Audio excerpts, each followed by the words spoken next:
Voilà, bonsoir. Merci à vous, nombreux qui nous suivent et attendez impatiemment ces programmes qui vous fait découvrir les grands que nous avons dans notre pays. Et aujourd'hui, nous avons un grand que vous allez encore découvrir davantage. Il s'agit bel et bien de ces grands pasteurs Cass qui va aujourd'hui nous parler d'abord de sa vie et en second lieu, ses réalisations. Pour finir, on va parler de quelques questions d'actualité. Bonsoir, grand pasteur Cass. Bonsoir. La grandeur, vous êtes grand? Vous vous sentez grand? Non, je me sens petit. Pourquoi? Mais ce sont des instructions des Saintes Écritures. Il faut toujours vous estimer petit. Il faut toujours vous humilier devant la puissante main du Seigneur. Ainsi, il vous élèvera au temps convenant. Comment vous humilier? Il faut accepter tout ce qu'il dit. Lorsqu'il donne son enseignement, son interprétation, il ne faut jamais le juger. Et pour certains... Il faut s'incliner, oui. Il faut accepter. Et pour certains pasteurs qui, par moments, acceptent, qui sont grands, et nous démontrent tout ça par leurs gestes, par leurs comportements. La Bible dit aussi que si quelqu'un pense être quelque chose, c'est qu'il n'est rien. Mais la grandeur d'un homme s'exprime dans sa petitesse, dans son humilité. Le prophète Branham dit que ce qui a fait de Jésus-Christ Yeshua réellement Dieu, c'est-à-dire Elohim, c'est qu'il pouvait s'humilier comme jamais un homme pouvait le faire. Et la Bible le dit même dans Philippiens. Lui qui était l'égal du Créateur, il n'a pas regardé cela comme une proie à arracher. Il s'est humilié lui-même. Il s'est dépouillé lui-même en devenant semblable aux hommes. C'est pour cela qu'Elohim l'a élevé et l'a placé au-dessus de tout ce qui est au ciel. À tel point que, lorsque le temps sera là, chaque bouche confessera que Yeshua HaMashiach est Seigneur, à la gloire de Dieu le Père. Qui sont Donc, c'est ça. Vos modèles? Abraham et Isaac, Israël, les prophètes, les apôtres.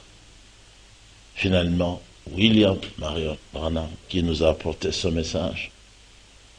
Et Walfranc était aussi un modèle pour moi.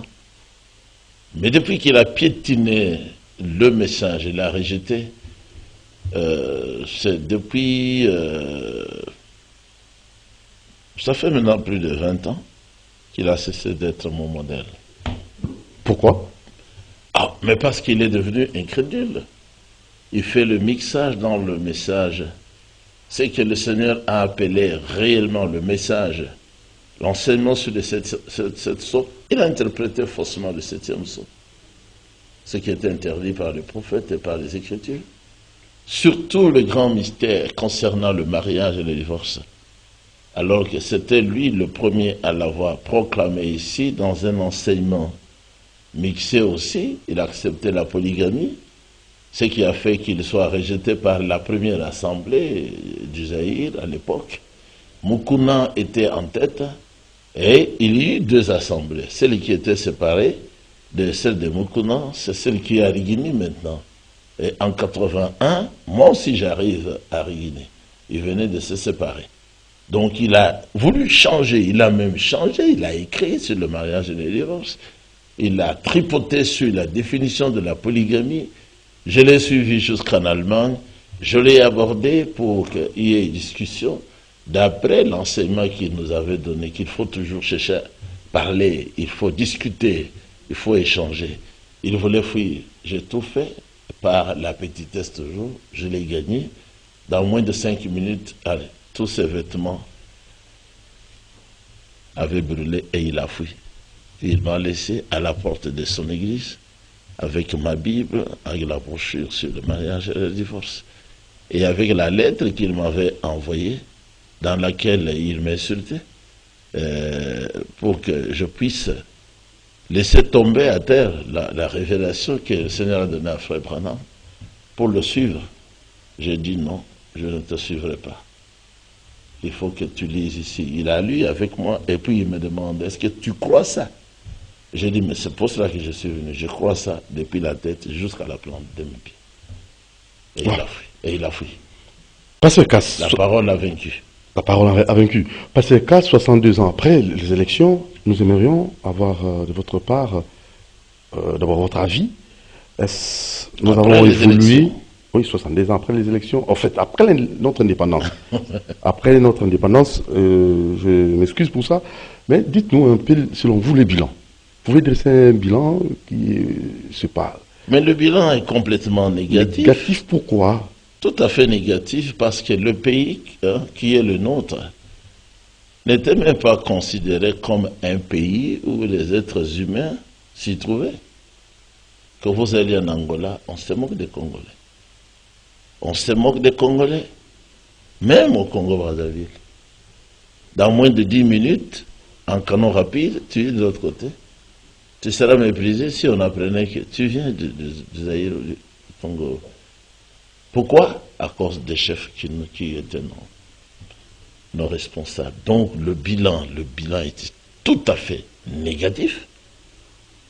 Négatif. Nous commençons, nous venons juste de penser à recommencer. On n'a même pas encore recommencé. Nous sommes en train de penser à recommencer, à revenir sur les fondements anciens. Le pays n'était plus un pays. Parce que vous arrivez en France et les gens se moquent de notre président, Mobutu. Ils ont dit, mais monsieur, mais votre président là, on ne sait pas quand est-ce qu'il dit la vérité et quand est-ce qu'il ment. Quand il arrive ici, il distribue l'argent aux gens alors que ces gens-là n'en ont même pas besoin. C'était tout à fait déplorable, déplorable. Nous avons obtenu quelques véhicules par la grâce du Seigneur, mais ne s'est pas bien roulé. Les trous juste après votre entreprise ici, et les trous sont partis. Mais vous êtes au centre-ville. Les trous. Mais ce n'est pas l'argent qui manque pour mettre du goudron. La commune voisine à la grande commune, la Gombe, c'est la commune de Lingoual. Mais c'est une honte d'habiter à Lingoual. C'est une honte. C'est une honte. Comment la saleté est visible comment y remédier maintenant? Mais il faut recommencer. Il faut recommencer. Recommencer. Il faut établir des bourgmestres qui conviennent, qui peuvent penser à la propriété, à la construction. J'ai dit de Tshisekedi, il n'était pas encore au pouvoir. Il a dit, bon, demain nous serons au pouvoir. Une fois au pouvoir, le lendemain, chacun doit d'abord mettre la propriété devant sa parcelle. Voilà. Voilà. Chacun doit mettre la propriété d'abord devant sa parcelle. Ma femme est ici. C'est ça ma lutte avec elle. Myriam. Elle, mes femmes. Je leur ai dit toujours, venez voir une maman qui vous dépasse en âge. Regardez. Chaque matin, elle est dehors. Elle balaye la cour. Elle balaye même la venue. Elle balaye.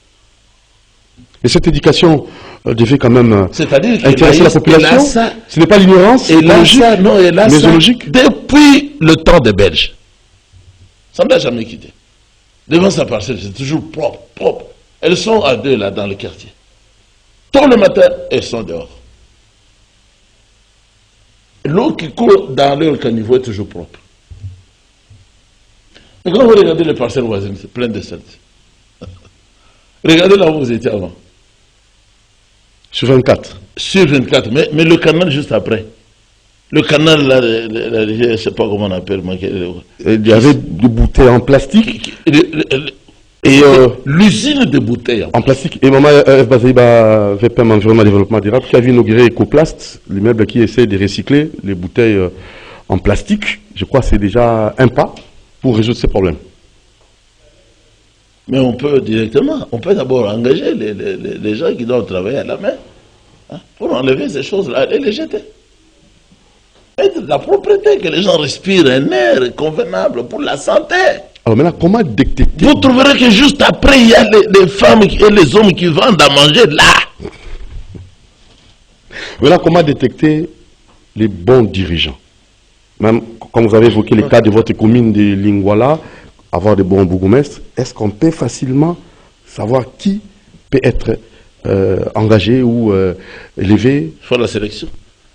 C'est un petit travail pour un conseil d'orientation comme moi. Il faut sélectionner les gens, il faut mettre les gens ensemble. Commencez par la causerie. Directement dans la causerie, vous trouverez. Il y en aura qui peuvent vous dire, ah, vous pensez mettre la propriété, vous pensez réussir vraiment, le pays a déjà fait. Mettez ceux-là déjà de côté. Ils ne feront rien. Et vous verrez ceux qui ont le souci de faire le travail. Vous pouvez les tester. Il y a plusieurs façons de tester pour voir qui aime la propriété, qui est fidèle, qui est courageux. Vous allez voir. Moi, j'observe de plusieurs manières. Je peux prendre même seulement la clé, une clé. La clé pour la porte. Je donne à une personne. Tu peux m'ouvrir la porte là, j'ai besoin d'un. Si la personne est intelligente, vous verrez. Vous allez voir. C'est facile à détecter. Quelle est sa façon de tenir la clé? Seulement. Oui. Parce qu'elle peut faire 15 minutes là pour chercher à ouvrir la porte. Juste le trou. Pour ouvrir seulement, elle ne sait pas. Ou même elle sait, mais elle ne sait pas comment s'y prendre. Donc ça vaut la peine. Oui. Dans les entreprises qui marchaient bien avant, disons SNCZ, c'était Cadel avant, j'ai commis, mais il y avait des psychologues, il y avait des psychologues qui engageaient les gens. Ils passent par là. C'est ce qu'on appelle l'entretien. C'est là que vous allez découvrir aussi la personne, lors de l'entretien. Est-ce que les partis politiques ont joué vraiment leur rôle 70 ans après? Est-ce je vous les églises ont joué leur rôle 70 ans après? Je vous dis les partis politiques, non. Pourquoi? Mais ils n'ont formé que des voleurs. Il y a quand même des exceptions. Quelques-uns. Non formés que des voleurs. Et les églises? Même dans l'UDPS, il y avait des voleurs. Donc c'est déplorable. Déplorable.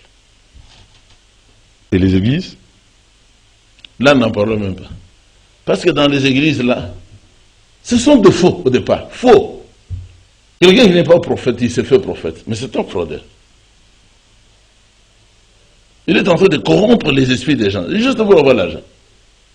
Et que font les radios et les télévisions? On invite ces gens-là. Ils viennent faire les aventures, ils défendent le micro.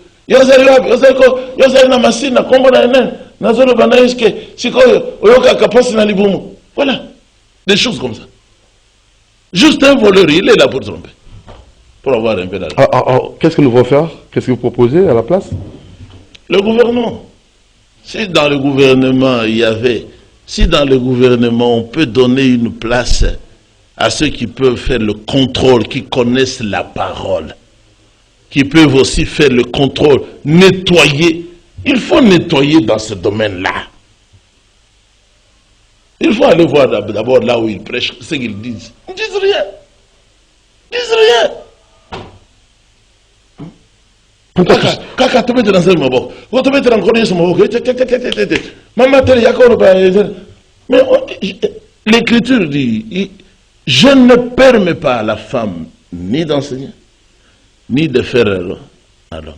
Elle doit demeurer en silence. Mais dans notre pays, les autorités savent lire, savent bien, ne savent pas. Mais pourquoi est-ce qu'on laisse les femmes prêcher partout?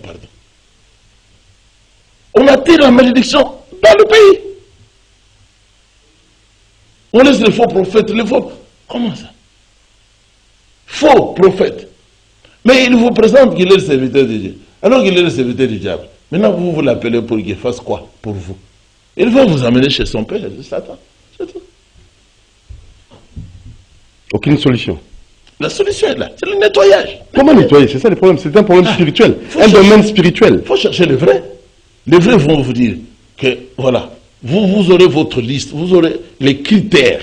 On va vous dire, un faux, il croit à la Trinité. Il trompe.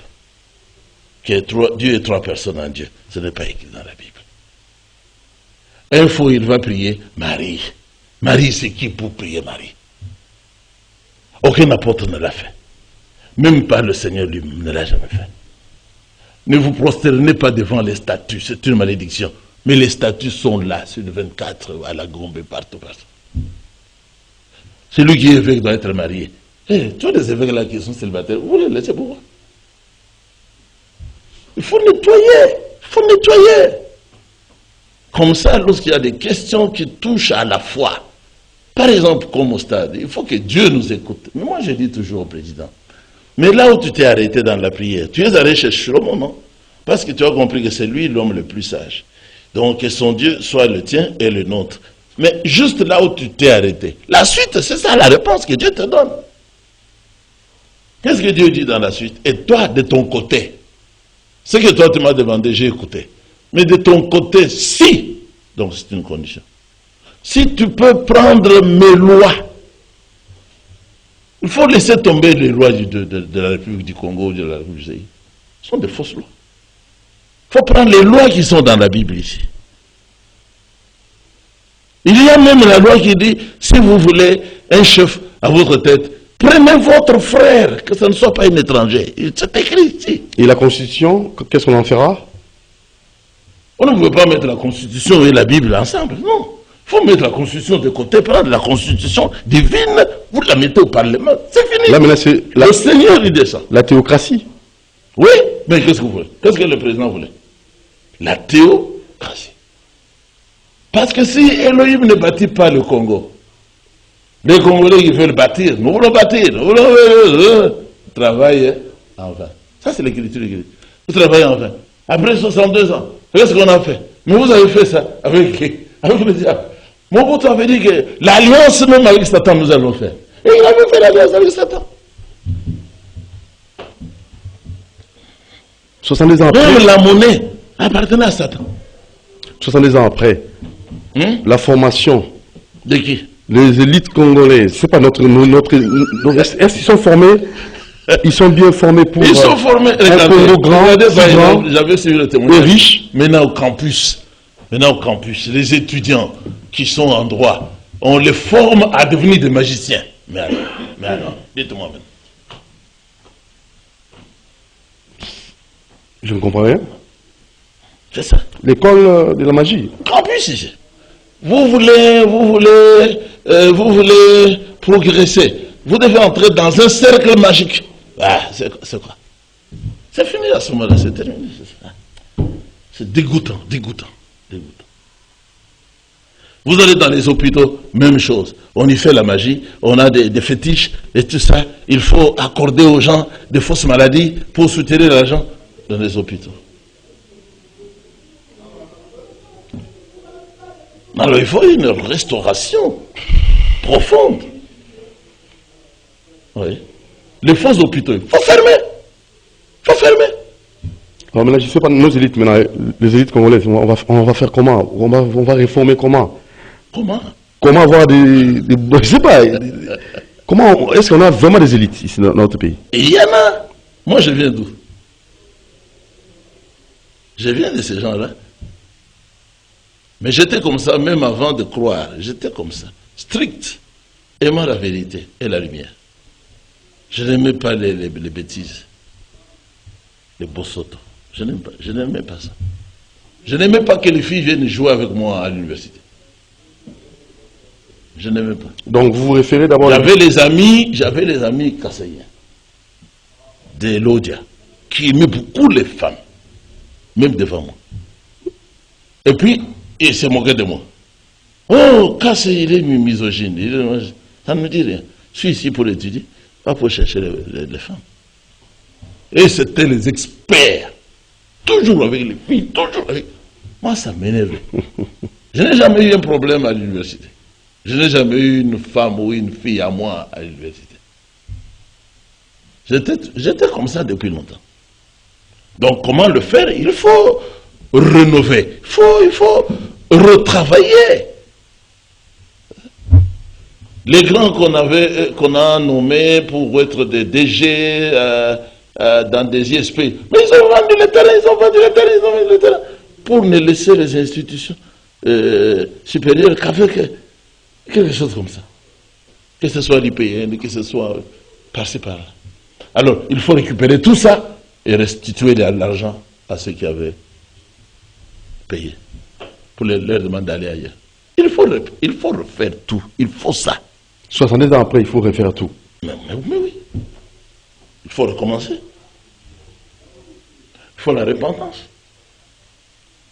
Générale. Chacun à son niveau. Ceux qui ont commis adultère. C'est ça qui a tué aussi le pays. On a pris les femmes, on les a envoyées dans le gouvernement. Et on a pris les femmes, son mari reste à la maison, elle est levée en mission en Belgique avec d'autres hommes. Vous espérez quoi? Au retour, moi je les ai vus moi-même. Elles prennent une grosse bague comme ça. Elles placent au-dessus de la bague de l'alliance. Ce n'est plus une femme mariée. On peut faire n'importe quoi en Europe. Et tout ça, ça envoûte le pays. C'est dans l'avion qu'elle va enlever l'autre bague là, qui avait couvert l'anneau de mariage. Le pays, à ce moment-là, il ne peut pas progresser. Pourquoi nous laissons les femmes derrière le moto? Une femme au milieu, deux hommes qui l'entourent. Qu'est-ce qui va se passer?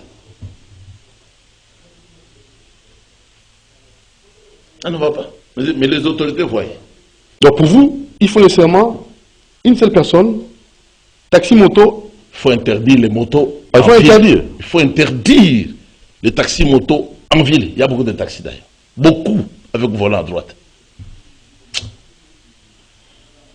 Est-ce qu'on devait laisser seulement les véhicules rouler dans un pays où, d'habitude, on roule à droite parce que le volant est à gauche? Mais c'est la perversion. C'est la perversion. Ce matin, moi, je suis devant l'Athénée de la Gombe.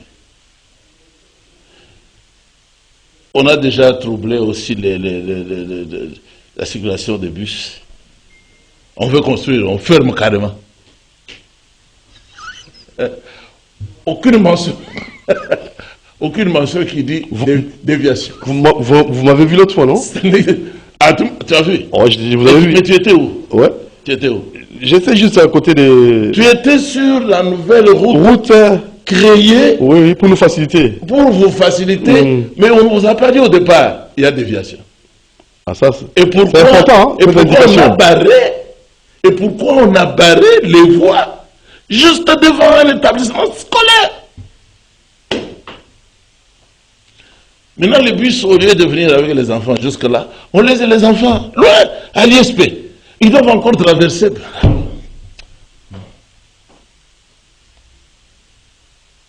Moi, je ne suis pas de l'établissement. Mais si on me donne ça, moi, 4 mois, je vais rétablir tout. Quoi ça dit? On va se souvenir des Belges.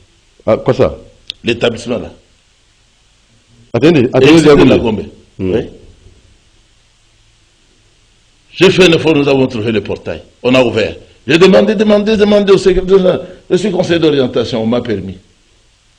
J'ai dit ouvrez-moi. On a ouvert. J'ai récolté l'argent. J'ai acheté le portail. On a fixé. Félicitations pour ça. Hein. J'ai dit non, vous gardez votre argent. Moi, je vais faire. Vous, quand vous aurez l'argent, peut-être vous allez restituer. Quand vous voudrez, on a placé. Maintenant, il reste à écrire. Je veux, rien que là où j'ai travaillé, je veux faire cette partie-là, l'Europe ou l'Amérique. Et je vais leur demander, permettez-moi d'engager 2 portiers, moi. Pas vos portiers qui... La porte, c'est pour que les gens entrent. Mais elle est toujours fermée. C'est toujours fermé. Allez-y. Ils ont même pris un banc. Ils ont mis derrière là. Ils se sont assis. Et la porte ne s'ouvre pas. C'est toujours un problème d'orientation. Mais bien sûr.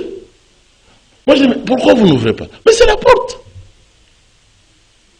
C'est pour que les gens entrent ou qu'ils sortent. Mais vous ne voulez pas. C'est devenu une prison. Ah, il y a une femme là-bas. On a mis une femme là. Elle a fermé. Alors, selon vous, de façon un peu résumée, quel est le problème épineux, le problème de notre pays, la mentalité, 70 ans après, mentalité qui bloque entièrement notre pays, complètement. Et là, ils sont fâchés parce que le président a prôné la gratuité dans l'enseignement. Maintenant, il faut punir et le bus et les écoliers. Oh. Ah oui? Mais ils sont innocents?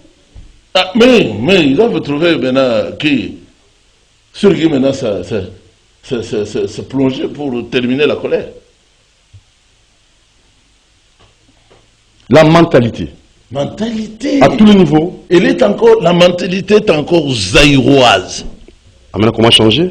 Comment changer? Il faut changer. Comment changer? Quand Tshisekedi Etienne était là, directement, tout le monde avait commencé à changer. J'arrive à la station d'essence parce que j'habitais Maman Mboto. Les gens du MPR sont venus comme d'habitude pour ne pas suivre la ligne. Quelqu'un a crié et dit non, non.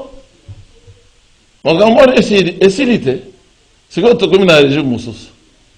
C'est quoi la justice landa Moulongo? Ok. Il faut éradiquer la mentalité zaïroise. Il faut supprimer les motos. Ils meurent comme des sauterelles. Ils ne savent pas comment tourner. Ils n'ont pas appris. Ils n'ont pas appris à rouler en moto, en ville. Ils n'ont pas appris. Pour eux, ce sont des sentiers. De la façon dont ils tournent, vous n'avez pas idée. On les coupe tout le temps les jambes. Ils meurent tout le temps. Et le gouvernement ne se soucie même pas des êtres humains là. Il faut leur trouver du travail. Et travail, non? Leur payer, est-ce que nous avons l'argent? Leur payer par semaine ou par mois. Vous calculez ce qu'ils ont toujours gagné le jour, c'est-à-dire le soir. Et puis ils vont commencer à mettre la propriété dans les rues, ainsi de suite. Au lieu de laisser tout le monde être motard, tout le monde être... Même les enfants, ils vont dire non, même si je ne réussis pas, papa va m'acheter une moto, je deviendrai motard. Voilà, parce que il nous reste 3 minutes. Alors, l'Est du pays, un mot pour nos vaillants militaires qui et le Seigneur le bénisse, nous aident pour protéger accomplissent nos frontières. leur service dans la fidélité, dans l'amour, dans la patience. Ils ont été recrutés comme militaires, c'est pour défendre le pays, qu'ils le fassent. Que le gouvernement se souvienne de ces soldats-là qui ont beaucoup souffert depuis Mobutu. On se souvienne de leurs familles qui sont restées. Qu'on leur paye, l'argent, c'est pour le pays, ce n'est pas pour les politiciens. Et puis, que le pays s'adresse à Bill Clinton qui a amené les gens là-bas. C'est Bill Clinton qui a amené les armes au Rwanda et qui a introduit les Rwandais chez nous. C'est Bill Clinton. C'est lui qu'il faut appeler. Pour qu'il prenne ses amis et qu'il retourne, qu'on lui dise, mais Mobutu est déjà parti. Les richesses, c'est pour les Congolais. C'est ça le problème. J'ai toujours dit ça. Maintenant, j'ai suivi un autre homme qui a lu dans un livre aux États-Unis, on a dévoilé ça. Bill Clinton a une association riche. Lui et sa femme. C'est Donald Trump qui a dévoilé ça aussi. Donc on va dire toujours à l'Est, à l'Est, à l'Est. Oui, mais pourquoi est-ce que Kagame ne s'étonne pas? Parce que derrière lui, il a son grand frère qui est puissant. Donc il faut dire les choses telles qu'elles devaient être dites. Et puis il faut toucher la personne qu'il faut toucher. Voilà, un message pour les enfants de Dieu en termes de conclusion. Pasteur Casse. Pour les enfants de Dieu, ils doivent savoir qu'ils ne soient pas distraits par la politique. La politique est dirigée par Satan. Satan qui dirige la politique mondiale. Entre-temps, il y a le dernier message, qui est le message appelé celui du temps de la fin, ce temps-ci, qui avait été confié à un vrai prophète, William Marion Branham. Il est l'accomplissement de Daniel 12, verset 4. Au temps de la fin, le livre devait être ouvert, les 7 sceaux brisés, les mystères dévoilés. Ça, c'est le ministère de William Branham qui nous a amené la totalité des mystères écrits, allant de la semence du serpent qui était Caïn et du péché d'adultère qui a été commis dans le jardin d'Éden. Vous passez par le mariage et le divorce qui est né de ce péché-là. Alors, le Seigneur a élevé l'homme, il a baissé la femme. Partout où on essaie de changer l'ordre comme en Amérique, comme en Europe, le Seigneur a promis d'effacer.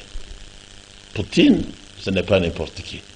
Lisez Ézéchiel 38, vous trouverez Gog et Magog, c'est là-bas. La fin de tout cela, ça sera à Armageddon. Donc, dans la vallée de Megiddo. Moi, j'ai déjà été à cet endroit-là. C'est là qu'il y aura la phase finale de la bataille. Et le Seigneur descend pour commencer à régner pendant 1000 ans. Que le Seigneur vous bénisse. L'ordre est que vous quittiez toute religion, parce que ça ne vient pas de Dieu. Et que vous vous tourniez vers le véritable Yeshua HaMashiach, appelé faussement Jésus-Christ. Et vous aurez la vie éternelle. Merci, révérend pasteur Cass, notre grand de ce soir. À la prochaine occasion. Merci aussi. Que le Seigneur vous bénisse. Amen. Alors, nous vous remercions. Merci aussi à notre très cher Claude Moulumba Tendai, l'homme au grand cœur, qui se soucie aussi de la jeunesse. C'est signé Constant Kibongue. Donc, bien de bonnes choses à vous. Madame Peggy Ngindou, nous tenons à vous saluer. Et Monsieur Jean-Pierre Mbala Kassanda, l'homme qui a toujours fait des actions concrètes. Merci à vous, les chouchous des monts en bas. Et nous vous disons merci. La rediffusion demain samedi à 9h. Merci à Karine Bébé. Merci à Dadi Koussaka, Moron Djambe, Alain Kabongo, Romain Makonda, Bruno Nzinga, Christian Banjolo, Ritier Toubilandou et Madame Christella Louboya. Ciao.